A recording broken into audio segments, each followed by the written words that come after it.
If you've started calisthenics or you're looking to start calisthenics, then I'm gonna stop you right there. This could either be the best decision of your life or the biggest mistake you've ever made. A lot of people seem to start or try calisthenics for maybe a few months or a year, and it doesn't quite go to plan, and there's a reason for this. In this video, I'm going to go through why calisthenics is just not for you. The first reason why calisthenics is not for you and you should probably stay away from it is because you love training legs. It's a common sort of meme or joke that a lot of calisthenics athletes or people who just do bodyweight exercise have small legs. And I completely understand why this is, but there's actually a good reason for this. The reason that a lot of the high-level calisthenics athletes stay away from leg exercises is because it can actually harm their performance in the more advanced skills, specifically the static skills in calisthenics, so the planche or the front lever. Due to the fact that there's leverage on the front lever and the planche, this is going to be awkward when you're packing on more muscle to the bottom half of your body because it just makes the exercise even harder. It's essentially like applying a weight to one of these skills. And so if you're adding more and more muscle every single week or every single month, the skill is just gonna get harder for you. The execution is gonna be a lot harder. You're probably gonna lose your form or technique, and therefore it's just not worth the risk. That's not to say that every calisthenics athlete doesn't train legs. In fact, I know quite a lot of people who do train legs, including myself.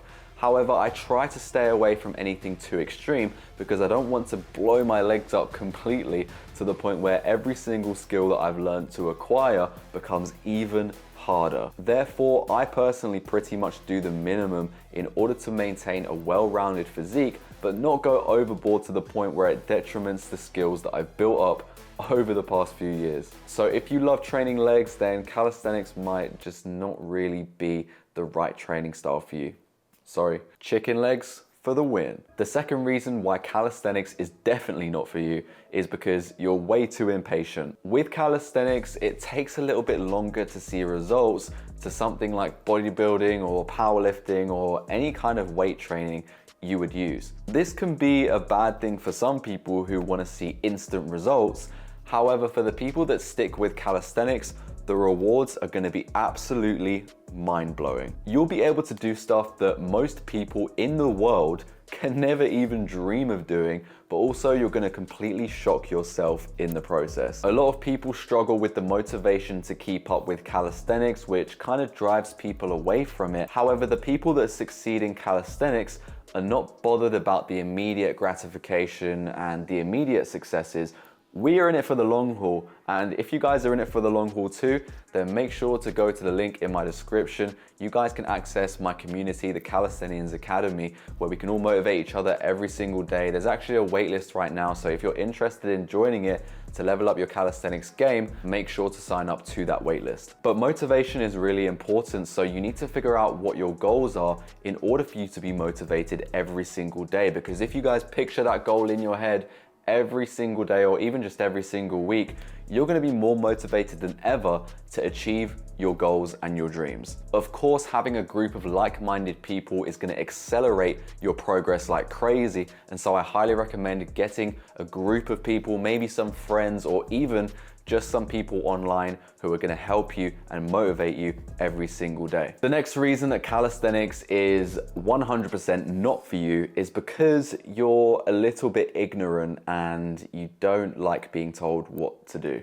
There's a process for calisthenics to ensure that you don't get injured, guys, and so it's very important to follow that procedure and make sure that you work on mobility and stretching so that you reduce the chances of getting injured. A lot of people also think that muscle is just the main thing in calisthenics, but once you get to the more advanced levels, conditioning, especially conditioning of the tendons and joints, play a huge role in being able to do things like the planche. The thing that gets a lot of people injured through their own ignorance is trying to rush through their calisthenics journey and rush their calisthenics progress. You either end up doing way too much for your body to handle and it eventually catches up to you after a few weeks or months, or you just get completely confused, have no direction, and you just end up doing nothing because you're not seeing any progress, you don't know what you're doing, and you're probably gonna get injured all all at the same time. I'm gonna be honest, if that happened to me, I would probably be in the same mindset. And that's why it's important to be open-minded and actually make sure to research what you're doing before you start calisthenics. It is so different to any other training style that you do. And if you guys want a free training guide to start calisthenics and to know a bit more about it, then make sure to DM me the words gains on my Instagram. It can be very frustrating and you don't want to go down a path that leads you to, I guess, doom. Reason number 4 that calisthenics is not for you is because you hate training alone. I'm sorry, but it's gonna happen, guys. When do you normally see people doing planches or front levers at your local gym? I would highly doubt it. Calisthenics is not really as popular as other training styles like bodybuilding or even powerlifting, and so you don't really see a lot of people, especially in your local area, doing calisthenics too much. Therefore, it's gonna be hard for you to relate to people who maybe do bodybuilding or weightlifting because it's a completely different training style and a completely different discipline. In reality, there's not actually too many people that do calisthenics. Admittedly, it is actually getting more popular these days. However, there's still not as many people that, just go gym and lift weights doing calisthenics. Maybe some people will do some calisthenics exercises like pull-ups or push-ups, but they never get really into the nitty-gritty of calisthenics and understand it to a good level. And also, if you guys are doing it alone, I understand how that is because that is how I spent the majority of my calisthenics journey.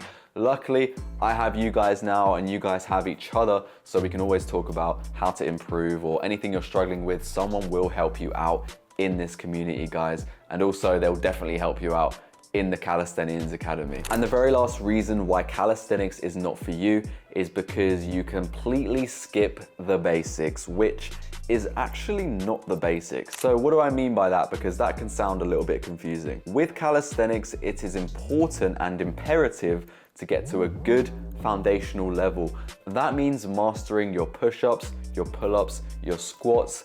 Dips can also be in there, and the easier bodyweight skills so that when you do get to a more advanced level, you're perfectly equipped to be able to handle that skill or just that strength requirement. So that is something that you have to do. But the reason I said the basics are not really the basics is because there is still some level of execution and technique involved in performing these skills. If you get the form wrong on the basics, that is going to harm your calisthenics progress in the long run, and quite frankly, you just don't want to make that mistake because it's going to come back to bite you and it's going to be super annoying and frustrating. Trust me, I've been there for some skills. I've tried to learn maybe the handstand too quickly, and then when it came to handstand push-ups, I quickly found out. So making sure that the basics are in the best condition possible, you can rep at least 10 to 20 reps of the basics with absolutely perfect form and technique, you are then ready to go to either the next progression or the next level of calisthenics. And that is it for today's video, guys. If you did enjoy it, make sure to like the video. And if you want more videos like this, make sure to leave a comment. Also, make sure you do subscribe for more videos like this. If you want a full calisthenics education and you want to join a community of like-minded people who all want to see each other achieve their goals, then make sure to go to the link in my description to access the Calisthenians Academy that I'm releasing very, very soon for you guys. And I'm super excited to drop that for you. But in the meantime, I'll see you guys around, and I'll also see you in the next one. Peace.